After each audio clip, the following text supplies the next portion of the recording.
Tata AC gold petrol வண்டி. Complaint பார்த்தீங்கன்னா clutch வந்து ஃபுல்லாக அழுத்தினாலும் வந்து கீர் விழ மாட்டேங்குது. எந்த அளவுக்கு பார்த்தீங்கன்னா வண்டி ஆஃப் பண்ணிட்டு தான் வந்து கீர் போடுற மாதிரி இருக்குது. பார்த்தீங்கன்னா தெரியும், ரிவர்ஸ் போட்டால் சவுண்டு வருது பாருங்கள். அது ஆஃப் ஆகலாட்டினா தான் அந்த மாதிரி சவுண்டு வரும்.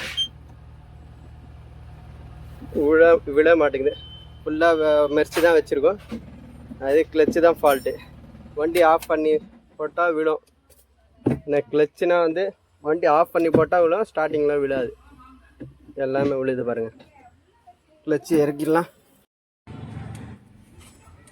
கியர் பாக்ஸு இறக்கிட்டு உள்ளே கிளச் பிளேட்டு கழட்டுறதுக்காக செல்ஃபு மோட்ரு சைடு உள்ள ஒயரிங்கெல்லாம் கழட்டிடணும். கீர் ஆடு கேபிள் உரிடணும்.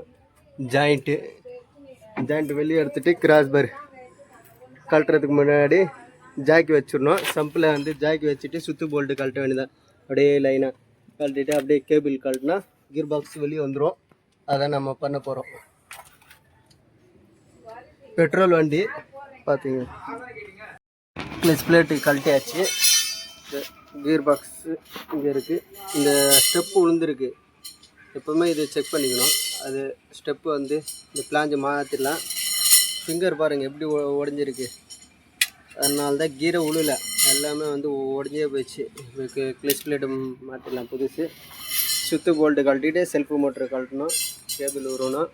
ஒயரிங்கு ப்ளஸ்ஸு அந்த கிராஸ் பேர் கழட்டினா முடிஞ்சிச்சு. அசம்பிளி பண்ணியாச்சு. Clutch plate.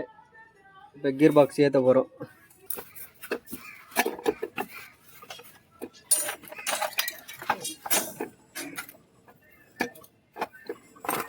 கையில் ஏற்றி விடு. அதில் போல்ட்டு வாங்க. ஹெல் போல்ட்டு, உச்சி போல்ட்டு. அதான் சந்தில் பிரைட் வச்சு போடணும். பிரைட்டு தான் போட்டு டன். வெற்றிகரமாக ஏற்றியாச்சு.